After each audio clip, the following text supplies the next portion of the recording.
Class, we are now going to resume our MAS, and we will take up this time 1.4.1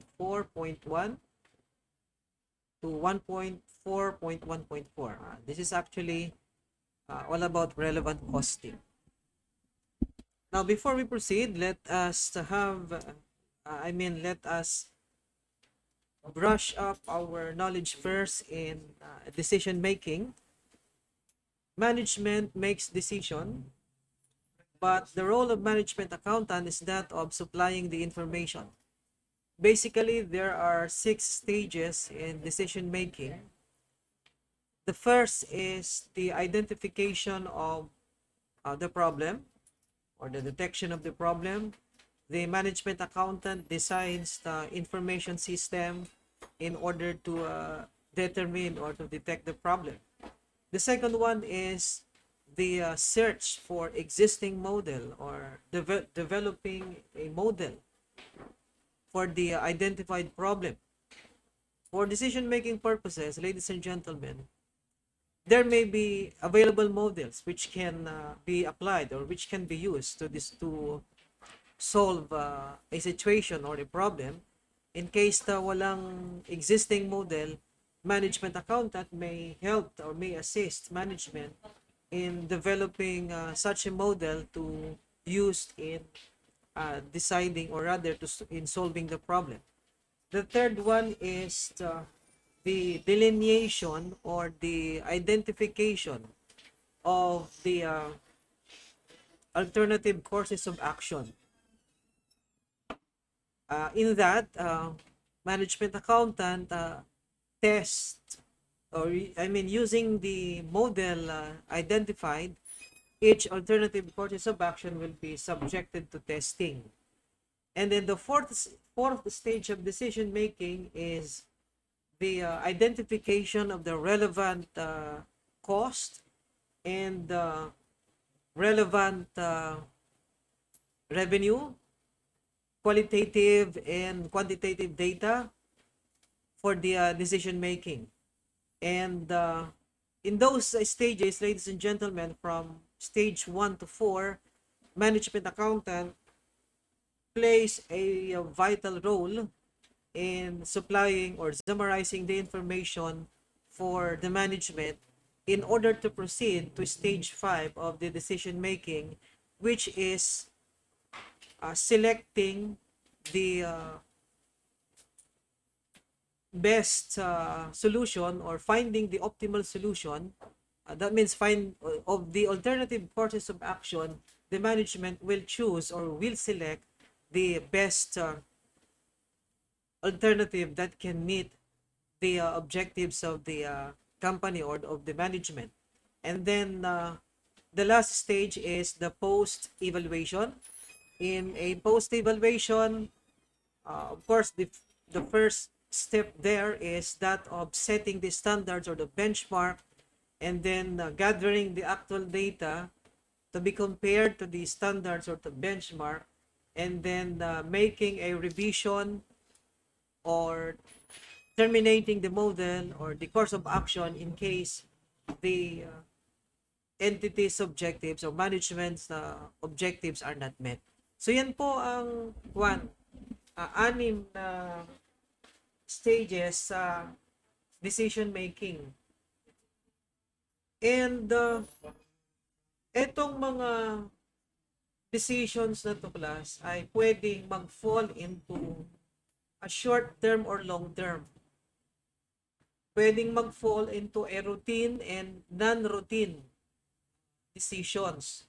Routine decisions meaning mga paulit-ulit, ano? Yung mga non-routine, yung hindi pa ulit-ulit na mga problems or mga situations. We are going to take up in this topic those short-term differential cost problems which are routine in nature, because the long-term differential cost situation or analysis or which are non-routine actually ay yun ay nasa capital budgeting decisions. So we shall apply the relevant cost analysis in the short-term differential cost problems or analysis that we are that are covered by the syllabi for CPA licensure examination, ano? And these are actually the following: sell or process further, accept or reject a special order, outsourcing decision or the make or buy, closing a department or segment, sale of obsolete inventory, optimizing scarce resources, and then the shutdown point analysis. In our discussion, ladies and gentlemen, we will be using the concept of relevant cost. Yung relevant cost lang ating i-consider sa decision making, as these are the cost that can affect the alternatives. Pag sinabi nating relevant cost, ladies and gentlemen, or relevant item, these are future costs or revenues that will vary or that will differ among the alternatives. Irrelevant cost, they will not differ across alternatives and we can simply ignore them. Or a cost, if a cost is a past cost or isang cost, tiyak na tiyak talagang di na magbabago yun kasi na-incur na nga yun eh. Lalong irrelevant po yun. Ang dalawang approach sa decision making, or I mean sa relevant costing, it can be total cost approach, and then the other one is yung differential cost approach. Sa total cost approach, all items, all costs, all data, relevant, irrelevant, will be presented to management. In the differential cost approach sa relevant costing or decision making, only the relevant cost or the relevant data will be considered.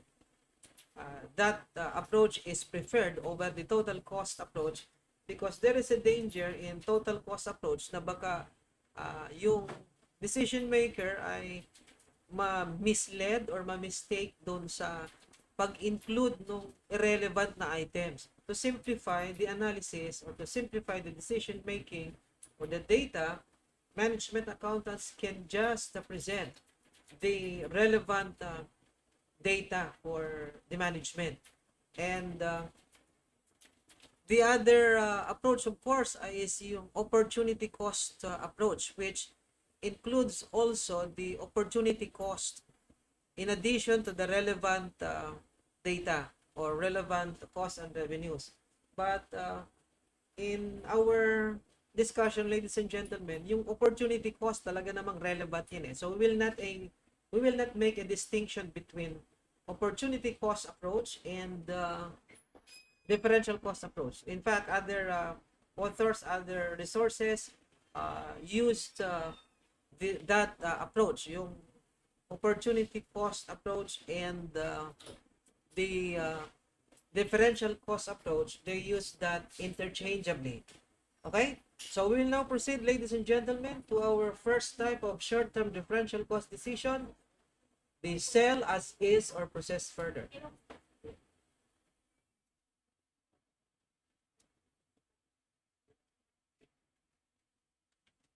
This problem is very simple. The decision guide is if incremental revenue exceeds incremental cost, process further. As simple as that. This is our model, ladies and gentlemen. Kumbaga dun sa decision-making stages na pinag-usapan natin kanina, identifying the existing model or search for the existing model, ito may model na sa decision-making para hindi na mag-isip. Para ma-facilitate yung decision-making, meron po tayong decision guide or decision road pagdating sa sell as is or process further. In this type of problem, ladies and gentlemen, the incremental revenue will be computed by comparing the sales value at the split of point and the sales value after further processing. The joint cost, ladies and gentlemen, is irrelevant.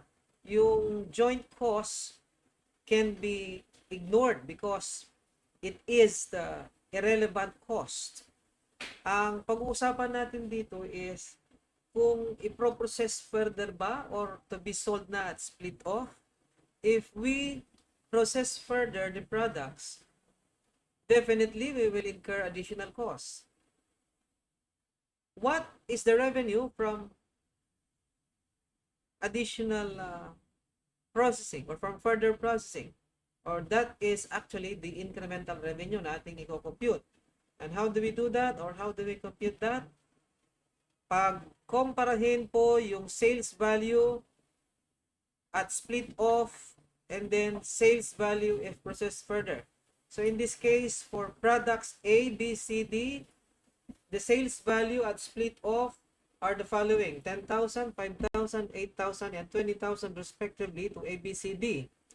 If processed further, for an additional cost of 10, 25, 3, and 22, we can sell products A, B, C, D for 35,000, 20,000, 12,000, and 33,000. So, yung increase or incremental, ito po, 25, 15, 4, and 13. Yan yung relevant actually eh. Kaya kinumpute natin yung difference ng sales value if processed further at yung sales value at split off. Kasi we are determining the relevant revenue. Yan po yung incremental revenue or increase in revenue, which is the relevant revenue or the relevant item. Iko-compare nyo lang po yan sa incremental cost, yung additional processing cost. And determine if there is incremental profit or loss. If incremental revenue exceeds incremental cost, there is incremental profit. And that product may be processed further or can be processed further. So in this case, products A and products C, products A and C, they have incremental profit. Products B and D, loss. That means mas mataas yung processing cost, additional cost kaysa additional revenue. So, better sell those products B and D, at split off. So, the decision, process further A and C and sell at split off product B and product D. Okay? Yan po ang sell or process further. Ulitin ko, pag incremental profit, or ibig sabihin, incremental revenue exceeds incremental cost, process further. Otherwise, sell at split off. Ganun lang po kasimple ang problem na to. Maaaring dagdagan ng constraint yan, class. Kung halimbawa, limited yung capacity to process further.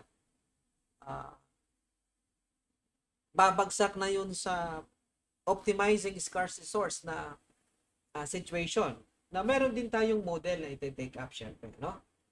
Yan po muna ang sell as is, sell or process further na decision guide. Ngayon, pumunta tayo sa pangalawang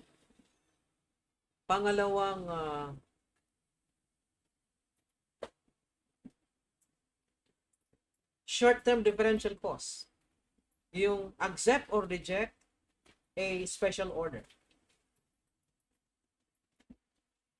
Should a discount priced order be accepted when there's idle capacity?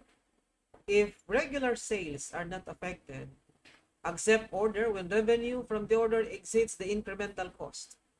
And in this situation, fixed production costs are usually irrelevant. So, ang situation class dito ay there is idle capacity and then there is a special order. Special in the sense na the order is not from the regular market or not to be sold sa regular market, not to be sold at the regular selling price, not to be channeled sa regular distribution. Ito po ay special in the sense na discounted, one time only, and then there is idle capacity. So ang decision o ang question, will the company accept the one-time order, discounted price, if we have idle capacity? So yun po ang assumptions dyan, ano? There is idle capacity, discounted price, and then one-time order.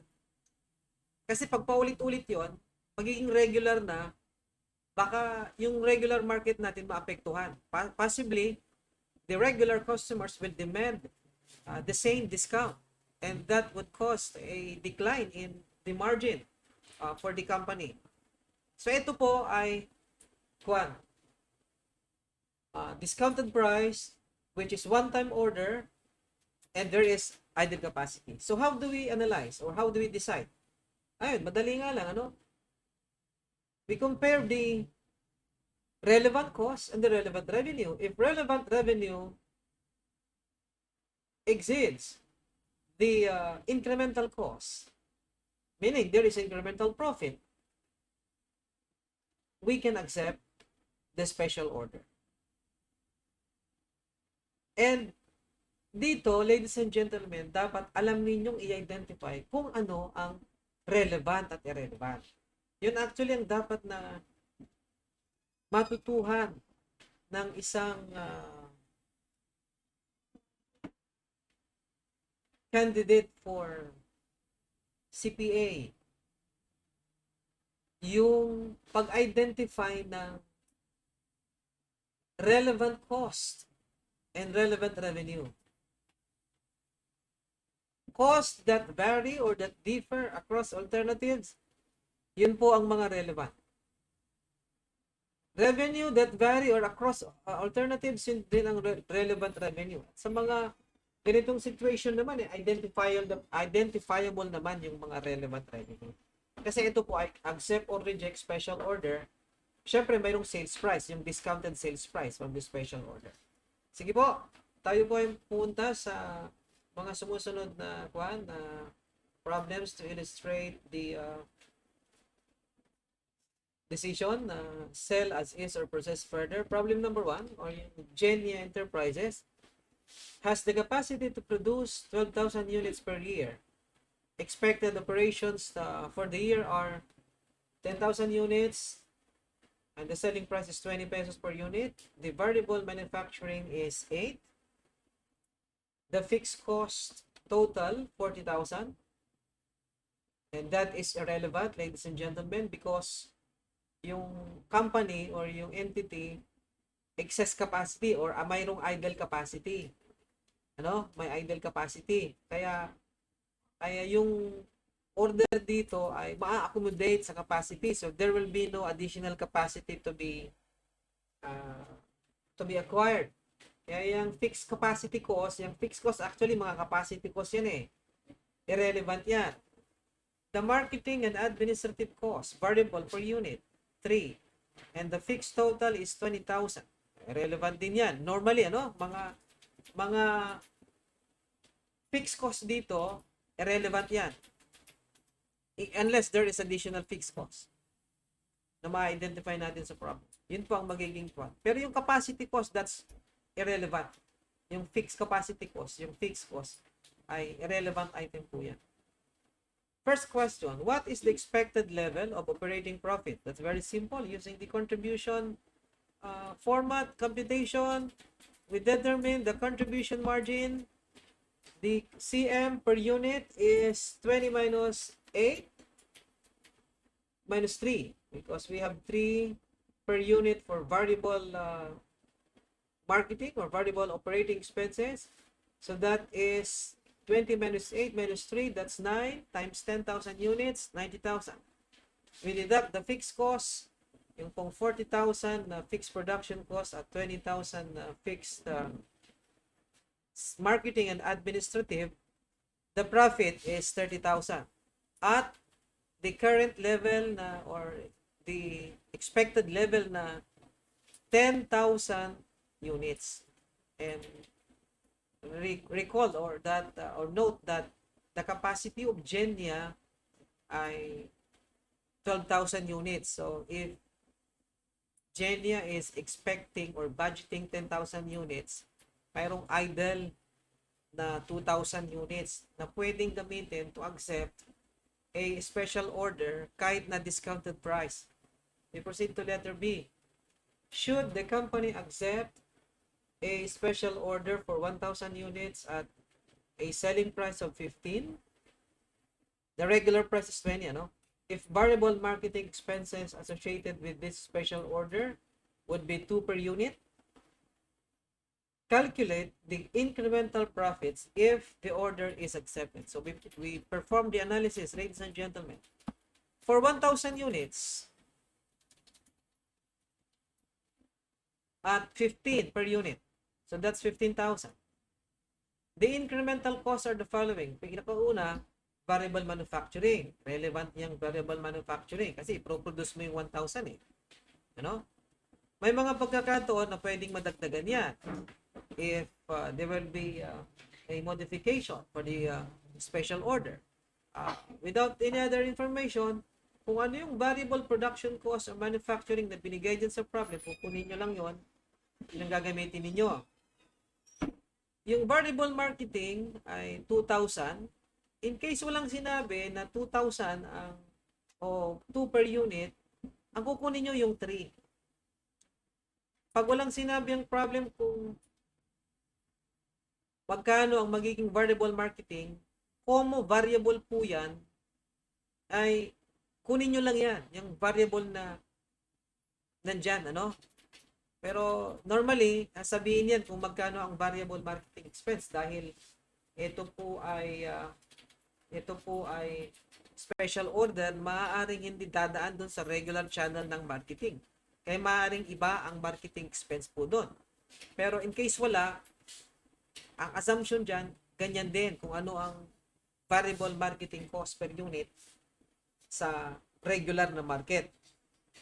O, di, dadalawa ang ating incremental cost or relevant cost. Yung variable manufacturing, tsaka yung variable marketing na 2 per unit. 2 times 1,000, that's 2,000. So the incremental profit is 5,000 if the order is accepted. So that's the effect, ano? If the order is accepted. Now for letter C, suppose the company received a special order for 3,000 units at a selling price of 15 with no variable marketing expenses. Calculate the impact on profits. So kung 3,000 units po yan, 2,000 lang available, meaning to make way for 3,000 units, we have to sacrifice or to give up, or we have to lose 1,000 units from our regular sales. And what is the implication of that? If we lose 1,000 from the regular sales, of course there will be lost contribution margin, which is an opportunity cost, and of course that is relevant cost. Don't forget and always remember that the opportunity cost is relevant cost. We do the computation now. Sales 3,000 times 15, that's 45,000. There's no marketing expense, right? So only this, variable manufacturing, 3,000 times 8, 24,000. And then we determine the lost CM. The lost contribution margin from regular sales, say 1,000, i-give up natin yun eh.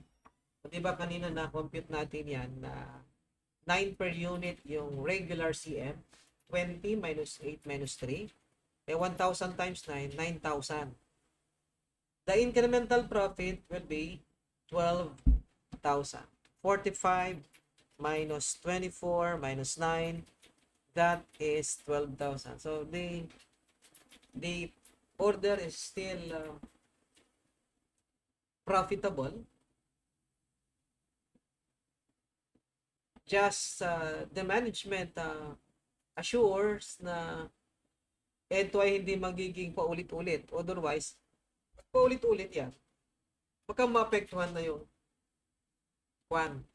yung regular market. Well, ang assumption naman natin sa differential cost situation na ito ay one time order, one time only. There is idle capacity and then the discounted price.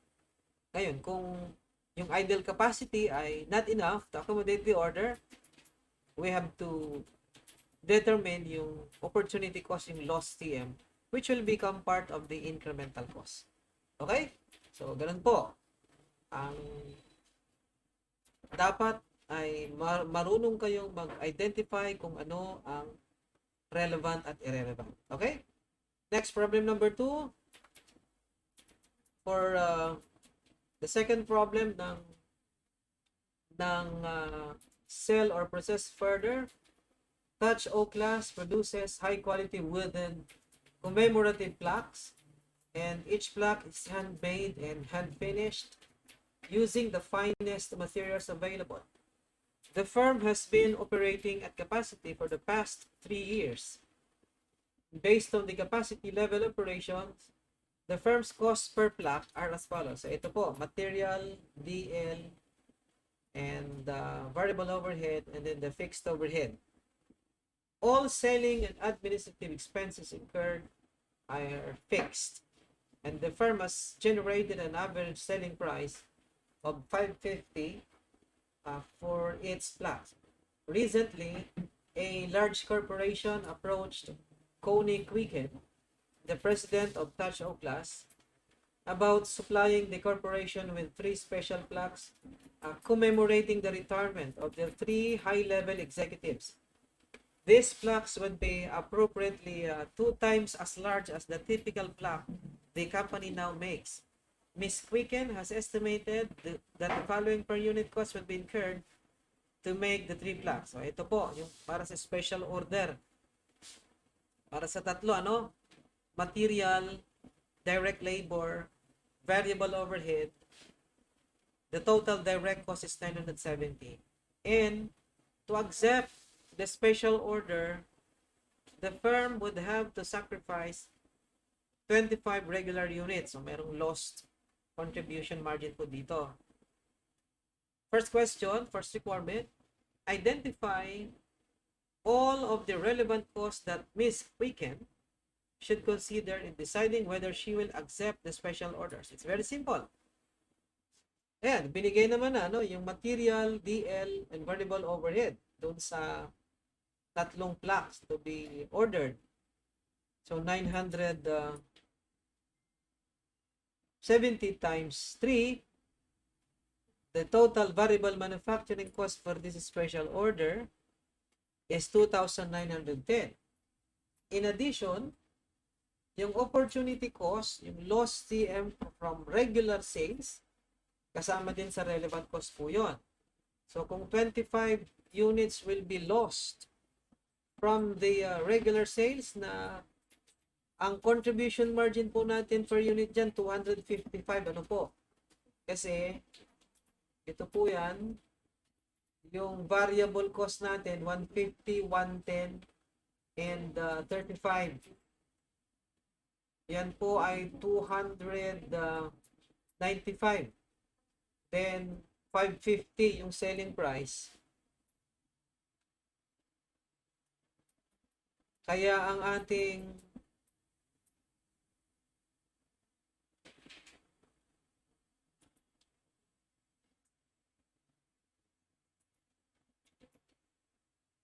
per unit regular CM ay 255. So, times 25 units, yun po ay 6,375 lost CM, which is an opportunity cost. Mas marami pala yung mawawala kaysa dun sa papasok. So we answer now the second requirement. Assume the large corporation offers a total of 3,400 for the 3 plaques. How would Touch O-Class pre-tax income be affected by the acceptance of this offer? So we now compute incremental revenue 3,400. Yan po yung selling price para sa tatlong special order, less incremental cost na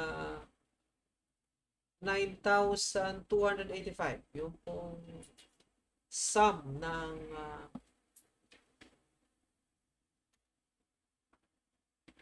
2,910 and 6,375.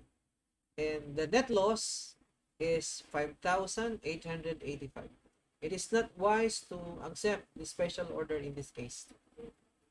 Yan. And the last illustrative problem now, with this one is more comprehensive than the first two. Assume that Northcom's capacity is 9,000,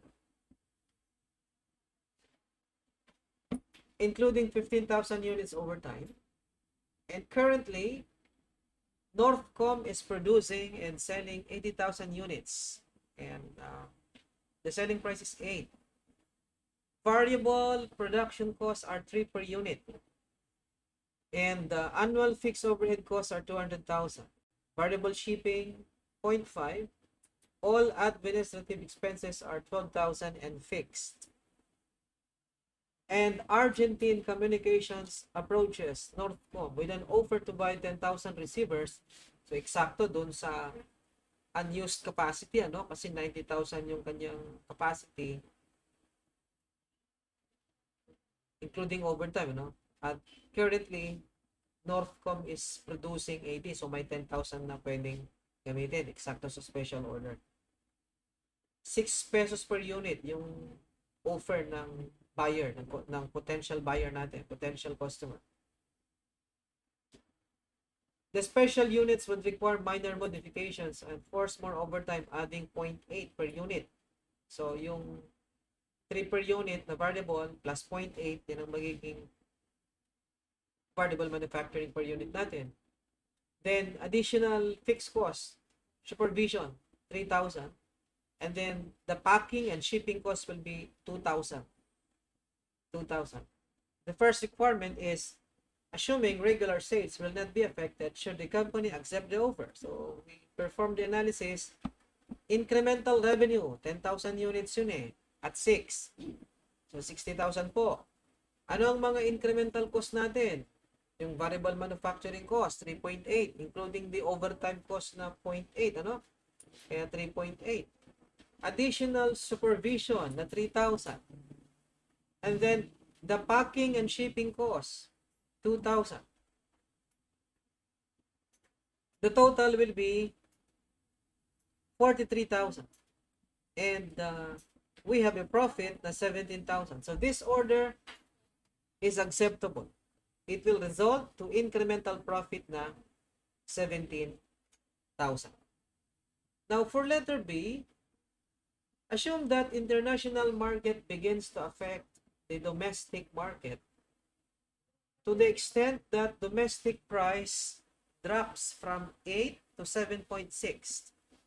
How is the income affected? So dito, merong price decline. Wala namang lost units, pero price decline ang nangyari.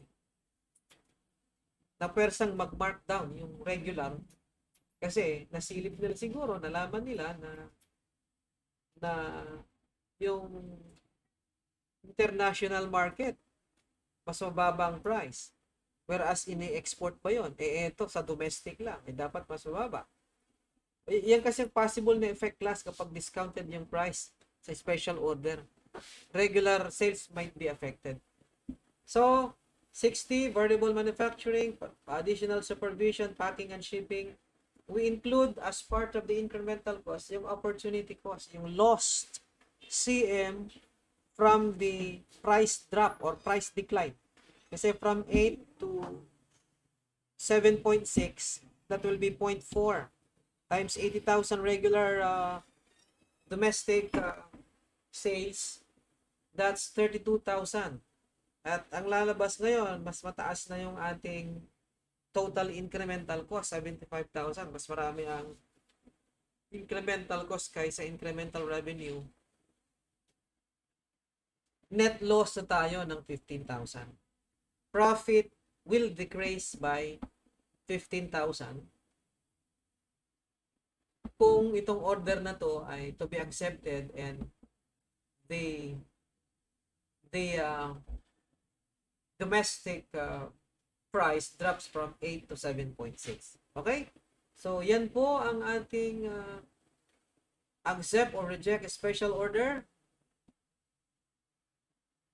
Ito po ang inyong pinaka-giya. Direct materials, DL, variable overhead, bilang mga variable manufacturing items, relevant lagi yan. Yung fixed overhead, irrelevant yan.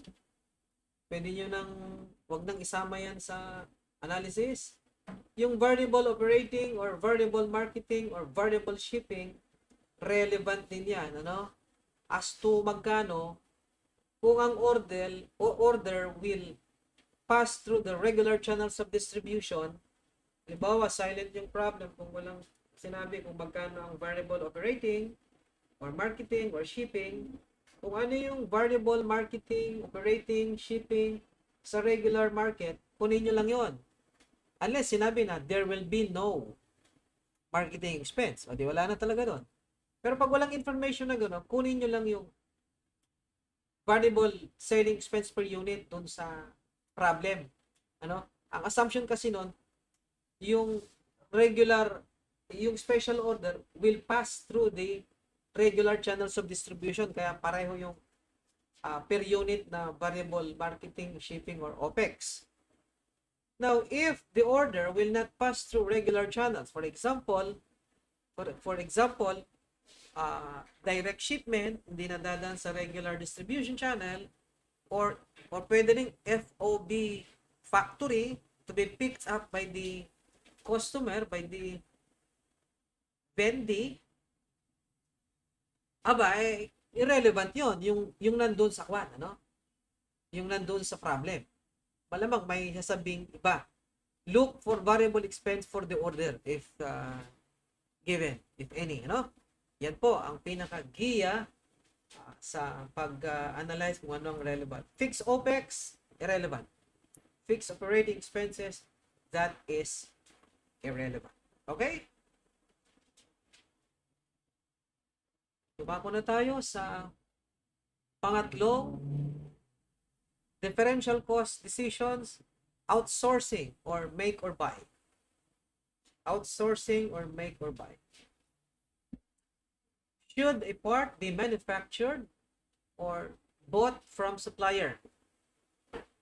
The difference between outsourcing decision and the first two decisions na inanalyze natin ay ito pong outsourcing or make or buy, it does not involve relevant revenue or revenue. This is a least cost problem. Walang revenue na pinag-uusapan na direct revenue. No? Sa number 1 and number 2, special order and then sell or process further, meron tayong relevant revenue doon. Kaya nag-base tayo sa incremental profit or sa loss sa pag-decide. Etong outsourcing pero make or buy, choose lower cost option because this is a least cost decision making. It only involves cost to make or cost to buy. So here, we must identify the relevant cost of making alternative and the relevant cost of buying alternative. The relevant cost to make include the variable manufacturing cost, of course, materials, labor, and the variable factory overhead. In case there is avoidable fixed overhead cost, that is a relevant item. If there is opportunity cost, consider it. It is relevant as well. In cost to buy, the relevant items of buy alternative are, of course, the purchase price of the parts, the handling costs such as freight, receiving, inspection, installation, etc. And then in case there is savings or income from released facilities, it is a relevant item but as a deduction.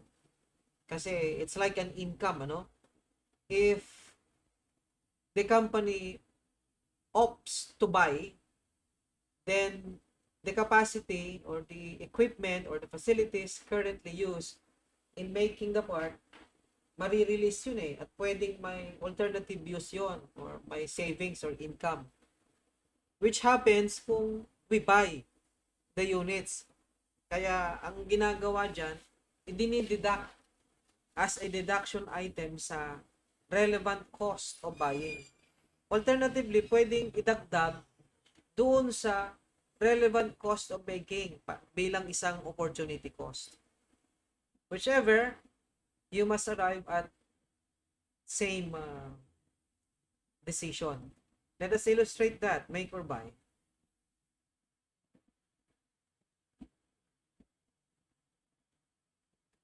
Using these problems.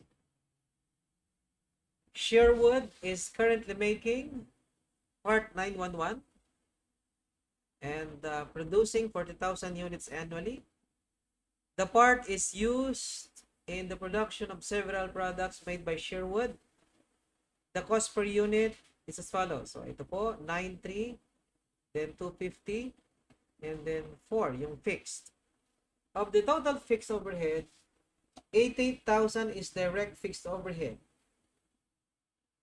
And the remaining fixed overhead is common. An outside supplier has offered to sell the part to Sherwood for 16. There is no alternative use for the facilities currently used to produce the part. Ito ang mga requirement po. Should Sherwood make or buy the part? What is the most Sherwood would be willing to pay an outside supplier? Yung cut-off purchase price na tinatawag. If Sherwood bought the part, how much would income increase or decrease? Let's analyze now. I-plot lang natin dito class sa solution format natin. Yung making, identify na natin kanina DM, DL, variable overhead, at sinabi ko rin, avoidable fixed overhead.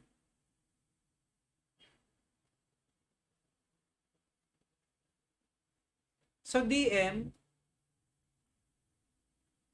40,000 units yung pinag-uusapan natin, ano? Per unit, ito po, 9,3,250. Yung DM, DL at variable overhead. Kaya, we have there 360,000, 40,000 times 9. We have DL, 40,000 times 3, 120,000. We have variable overhead, 100,000, 40,000 times 2.5.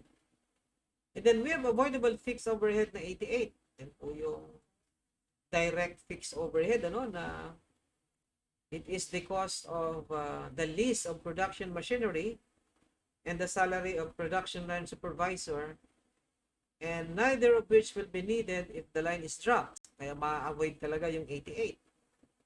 Ang unit fixed cost, 4 per unit.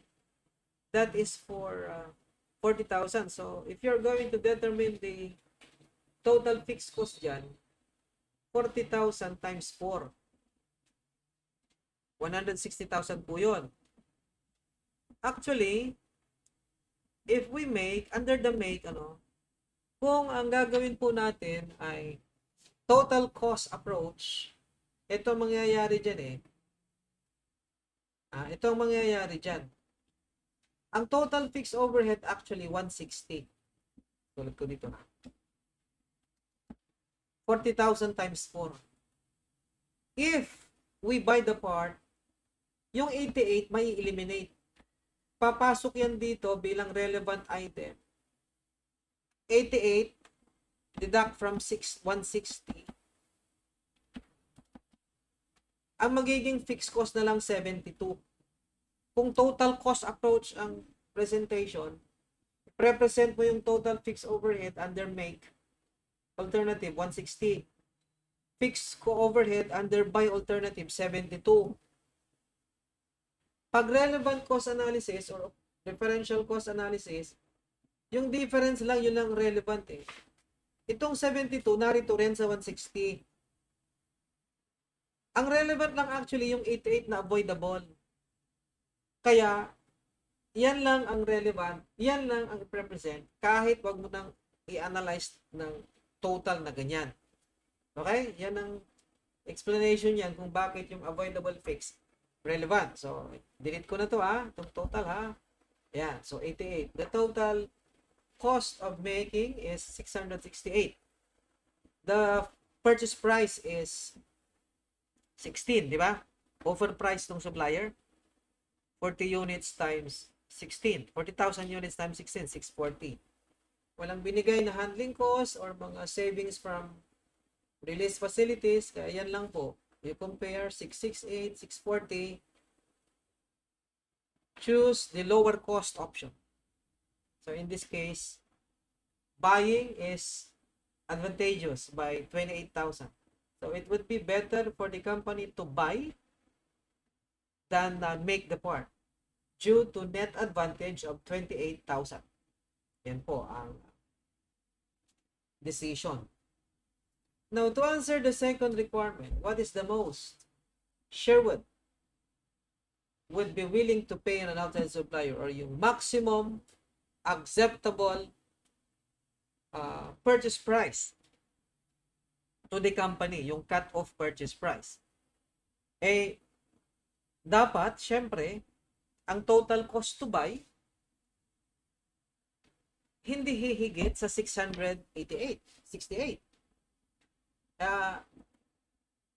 Kukumpitin mo yung purchase price. Kung halimbawa 668 dito instead of 640, anong magiging purchase price per unit? Pag may mga ibang items pa dito, i-work back nyo po yan. Halimbawa, 668 minus plus savings from release facilities minus handling cost. Kasi re-reverse mo yung operation, ano? Kung ano yung in-add, i-deduct. Kung ano yung dineduct, i-add back. Pag nag-reverse na, pag nag-working backward. But in this case, wala naman eh. Wala namang handling at saka income. Kaya 668 din. So 668 times over 40,000 units, ayun, 16.7 pala. So the company can accept purchase price up to 16.7. Excuse me. Any purchase price greater than that,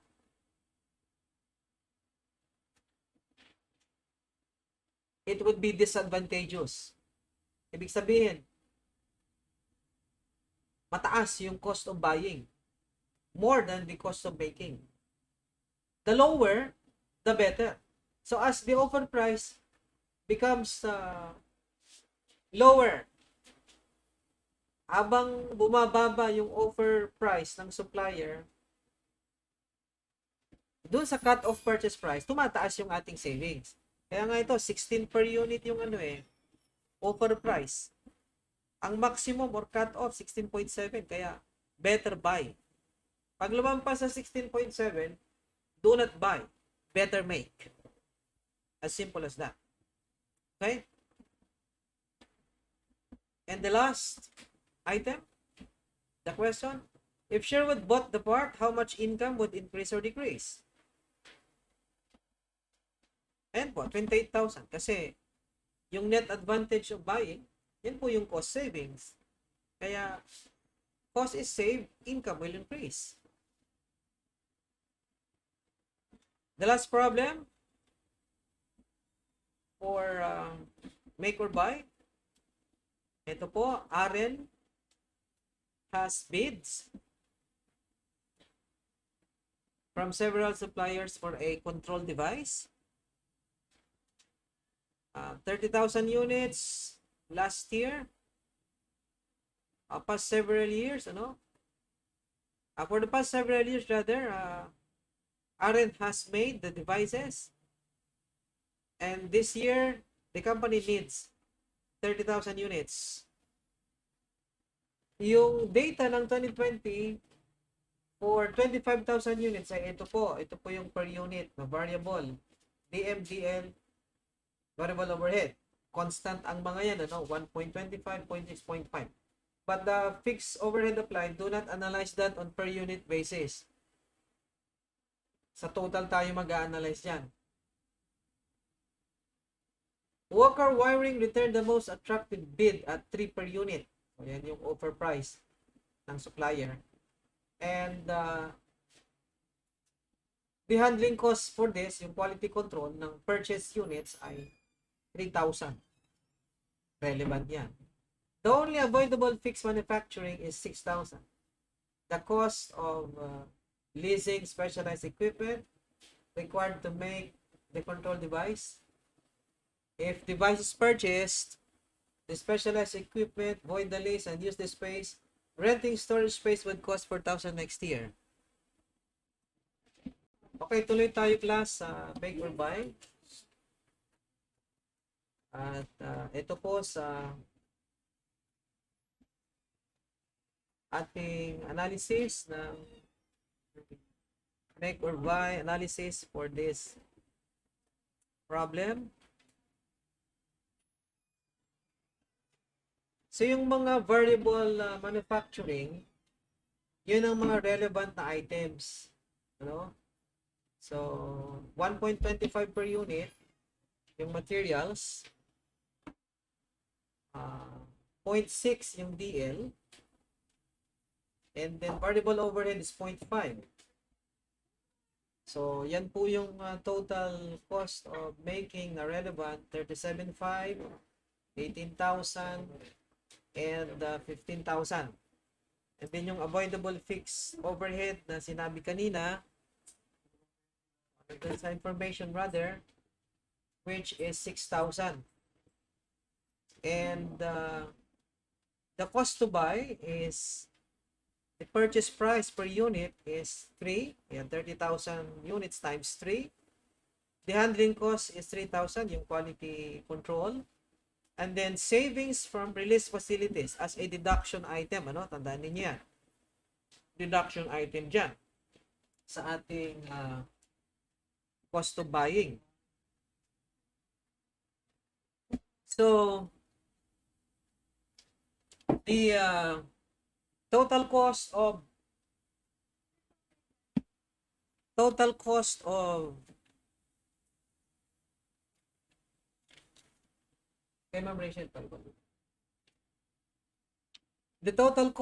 making is 76,500 and the cost of buying is 89,000.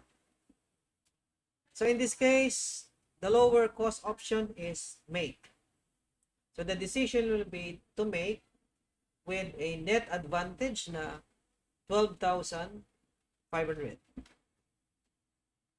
The last requirement is, what is the cut-off purchase price? Dito po, sa cut-off purchase price, hindi nyo pwedeng ura-uradang i-divide yung 89, ano? Kasi may mga ibang items pa. Ito kasi ang tinatanong dyan, yung purchase price dapat para pareho ang cost of making and buying. Kumbaga, indifference na purchase price. Kaya i-work back natin, 89 plus 4 minus 3. 76,500. Kasi yung cost to make, 76,500. Dapat yung at most na cost to buy, 76,500 din. Eh, kailan lalabas yon? Anong purchase price? So, it's like this, ano? If this will be 76,500, ladies and gentlemen, and this is the savings, and this is the handling, ano dapat dito? O, di i-work back ninyo. 76,500 plus 4 minus 3. Di 77,500. Diba? 77,500. Ano magiging selling price niyan? Ito po yan. 77,500 over 30,000. Then, in that case, magiging 2.58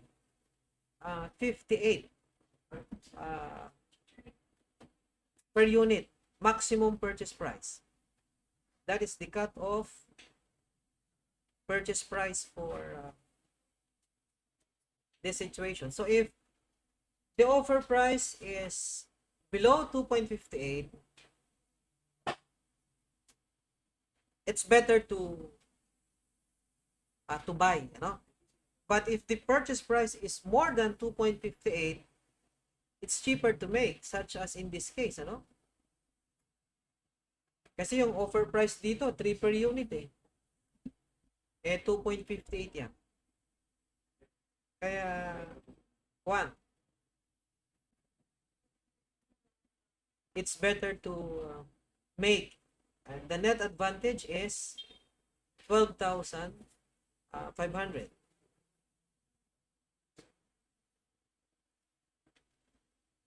So yan po ang make or buy analysis. Huwag niyo kalilimutan ano, yung ating solution format para hindi malito. Saka huwag niyong kalilimutan yung avoidable fixed. Relevant yon. Tapos yung income or savings from release facilities, deduction item yon sa total cost to buy. And then, lower cost option.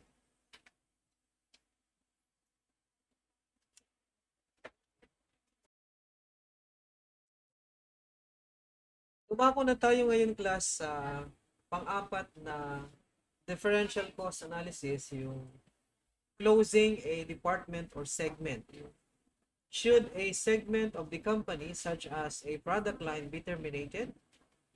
The decision guide is very simple. Close a segment if the segment margin is negative. But just how do we compute the segment margin? Here is the computation of the segment margin. Sales minus variable cost minus direct fixed cost or the avoidable fixed cost, you get the segment margin. Let us illustrate that using our problem.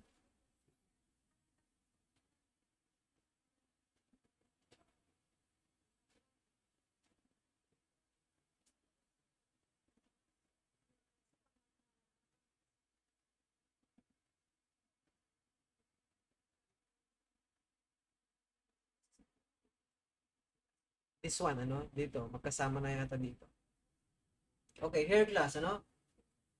The decision guide is that a segment should be dropped if the segment margin is negative. At ang pag-compute ng segment margin ay sales minus variable cost. Actually, it gives the CM. So, CM minus avoidable fixed cost. Yun po yung segment margin. So, we try to illustrate using the first problem for Van der Beek. 3 product lines. So, it's here, alpha, beta, gamma. And then, Rebecca, the company president, is not impressed with the performance of product line alpha and is considering its elimination. How would elimination of alpha affect the profit? So, mapapansin ninyo, class, yung incomes, net income na nakapresent for alpha is negative 30. Kaya, the president of the company is considering to eliminate alpha.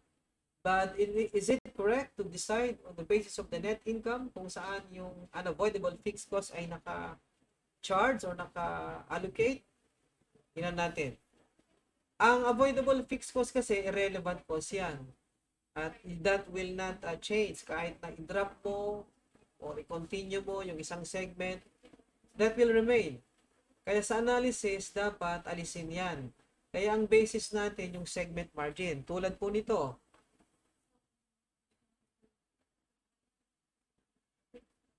alpha, beta, gamma, sales.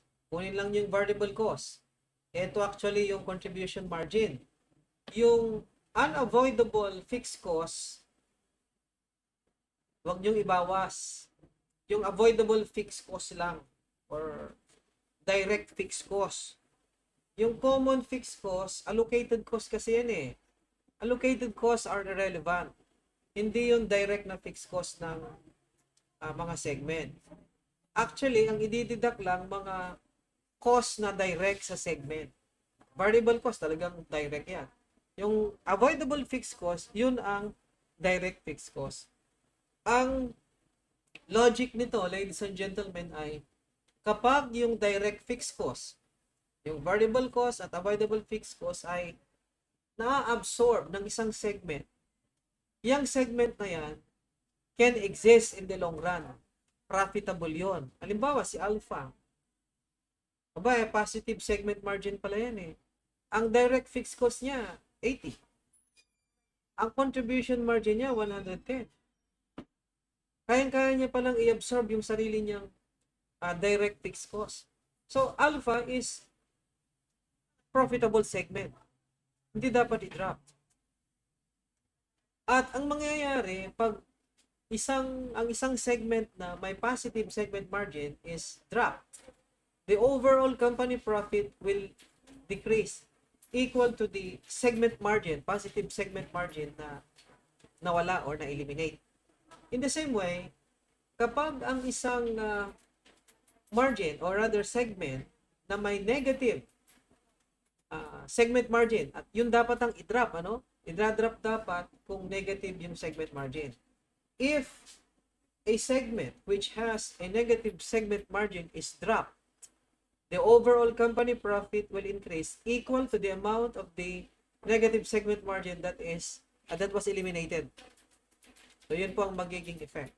So in this case, eliminating alpha will cause a decrease in profit by 30. So hindi tama na eliminate ninyo si alpha. Kasi kapag in-eliminate natin yan, ang total profit magdi-decline. Halimbawa, ganito, if we try to make an income statement for beta and gamma, the 270 yan plus the 360 and then the minus 150 and 170, that's the 320, so the total contribution margin is 310. Actually, yan yung 120 and 90. The avoidable fixed cost is 50 plus 80, that's 130.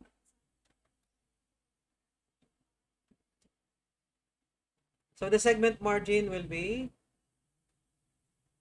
180, and yung 170 minus 110. And then, yung total unavoidable fixed cost, actually 180. Kasi dito po, ladies and gentlemen, itong unavoidable fixed cost na 60, allocated cost yan eh. At kung in-eliminate mo si alpha, ay ma-allocate yan kay beta and gamma na big 90. Or in short, yung total na 180 na unavoidable fixed cost, that will remain. So ang lalabas niyan, 0 yung net income. From the present net income na 30, magdi-decrease to 0 or magdi-decrease by 30 dahil yung 30 na segment margin ni alpha nawala. Eksakto pala yung beta and gamma sa pag-absorb ng unavoidable fix. Nawala yung 30 na segment margin from alpha, kaya decline ng 30 yung profit, kaya magiging 0. Okay? So yan po ang napakasimpleng decision guide pagdating sa keeping or dropping a segment. Another illustration for north, south, east, and west. It says there that all fixed costs are allocated costs. So lahat ng fixed costs unavoidable. Wala po diyang direct or walang avoidable. So yung contribution margin, yan na rin po yung segment margin. Okay? Kaya yung segment margin, which is the same as the contribution margin, the simple rule is that kung negative yung segment margin, drop po yun. Okay? So, unang tanong, what is the current operating profit for the company as a whole? So, it's very simple. Ito, you just sum up the operating profit or loss, 10 plus 20, then minus 7 minus 1, or that's actually 22. Or ito, compute the total sales minus total variable cost equals total CM less total fixed cost. Yan yung total profit. Ito po yan total sales, total variable cost equals CM minus total fixed cost, 22. Yan. Now, if the manager eliminated the two unprofitable segments. Ito pong East and West, because at the bottom line, mayroong operating loss yung dalawa, East and West. But the decision should not be based on that. It should be based on the segment margin. If East and West will be dropped, what would be the new operating profit or loss? O ito, total sales, total variable cost ni N&S, CM, total fixed cost na unchanged. Ayan, 21 pa rin. Rather 21, decreased by 1. Yan. Bakit nag-decrease ng 1? Bakit nag-decrease ng 1? From 22, naging 1. If we eliminate East and West,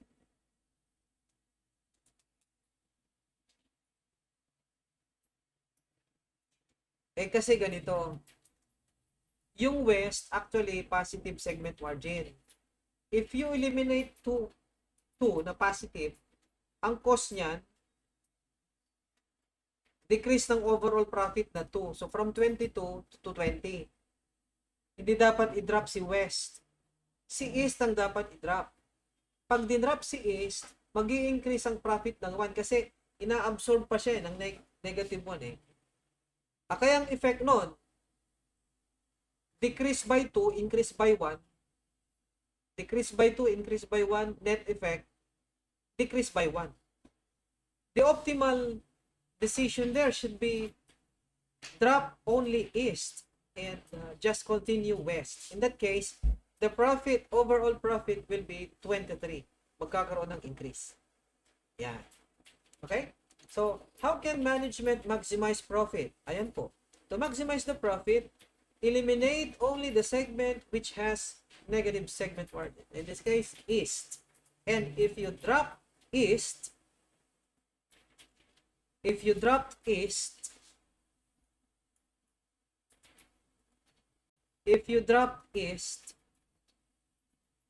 the profit will be 23, increased by 1.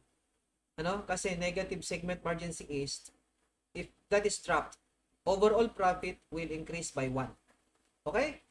That is the simple analysis of keeping or dropping a segment. Hindi yun mahirap, ladies and gentlemen. Ano? Yung problem na yan. That is very simple. Next, 5 and 6. Sale of obsolete inventory and then scarce resource utilization. Ito, mas simple ang mga problem na to eh. Mas madali ang mga ito class. No? So, in obsolete inventory, the cost of inventory is irrelevant. So, you can just ignore. Then, we just choose the alternative with the highest income. So, dalawa yan. Either we rework and sell it. So, there will be processing cost additional. Then, determine kung magkano ang revenue from sale of reworked inventory. Or scrap, or junk. So, if you junk or if you scrap, there's no additional cost. But of course, you can just sell the obsolete inventory at nominal amount. So, identify kung ano ang mga relevant items, then piliin kung ano ang mas mataas ang income. Let us illustrate that, ladies and gentlemen, in this problem. Ito. Problem number 2. A company has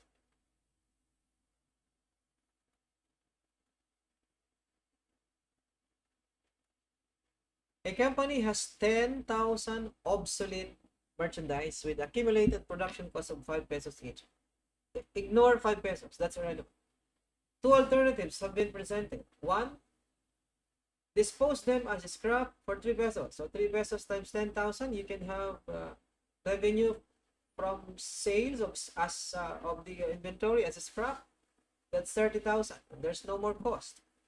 Or reprocess at 1.2 per unit and sell it for 40,000.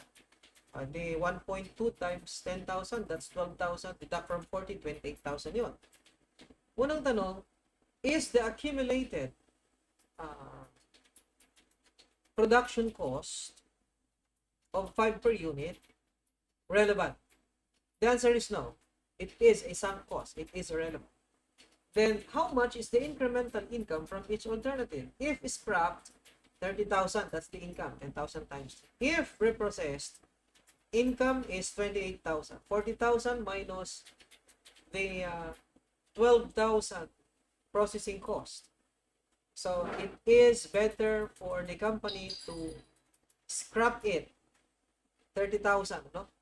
Advantageous by 2,000. So better sell it as scrap for 30,000. That's the best alternative. Hindi yan mahirap na problem class yung sale of obsolete inventory. We proceed now to shutdown point, Yung shutdown point analysis na yan, number 7 pala yan. Meron pa pala tayong isa, scarce resource utilization. In a shutdown point analysis, the question is, should the operation be closed temporarily during the shutdown period? Kasi ito, temporary shutdown. Kaya ang dinedetermine natin kung ituloy lang yung operation kahit na loss or shutdown temporarily. Halimbawa kasi sa area mo or sa store mo or sa shop mo, there will be construction ng roads. And then if you rely mainly on the people or vehicle or commuters passing dun sa area na yon, and then pag sasarado yung daan, walang o konti malamang bibili sa store. So ang tanong, are we going to close temporarily or just operate even at a loss? The decision guide is, if expected sales will exceed shutdown point, just operate. If expected sales will not exceed shutdown point, shut down temporarily. We illustrate using this problem. EDSA company provides you with the following information on its product. Unit selling price 100, unit variable cost 70, the fixed cost is 36,000. It has been estimated that during a temporary shutdown, fixed costs can be reduced by 15%, although additional cost of maintenance and security na 3,000 has to be incurred. At what point would loss from operations be equal to shutdown cost? Or in short, what is the shutdown point in units? Here is the analysis. Shutdown point in units is computed or calculated using this formula. Fixed cost minus shutdown cost divided by CM per unit. If you want to compute the shutdown point in revenue, use the CM ratio instead of CM per unit, or better if you have computed for the units, you just multiply it with the selling price. So here, the shutdown cost is computed as follows. Ang fixed cost 36,000. There will be reduction in fixed cost in 15%. Yung 15% yan yung 5,400, ano? 5,400. Minus yon. Yun yung magiging fixed cost. Plus 3,000 na additional cost of security. So if we shut down temporarily, 33,600 yung total cost. Okay, ito na yung computation natin. 36,000 minus 33,600 divided by 30, 80 units pala yung yung shutdown point in units. Ang ibig sabihin po niyan, if expected sales will be greater than 80, you just continue operate kahit na loss, kasi ang loss mas mababa kaysa cost ng shutdown. Otherwise, pag less than 80, better shutdown. Otherwise, mas mataas ang amount ng loss kaysa shutdown cost. So you just incur the shutdown cost and avoid the higher amount ng loss. Here is the proof. If sales are 80 units, you have 8,000 sales minus variable cost 5,600. The CM is 2,400 minus fixed cost 3,600. Operating loss 33,600 equal to the amount of shutdown cost. That is the indifference point actually. That is the indifference point, yung 80 units. So if you expect sales to be greater than that, you just operate kahit na loss. If you expect to sell below 80, mas mabuti shutdown muna. At ang magiging cost mo, yung 33,600. Otherwise, ang operating loss, mas mataas sa 33,600. That is the analysis of the shutdown point. Okay? And the last, optimizing scarce resource.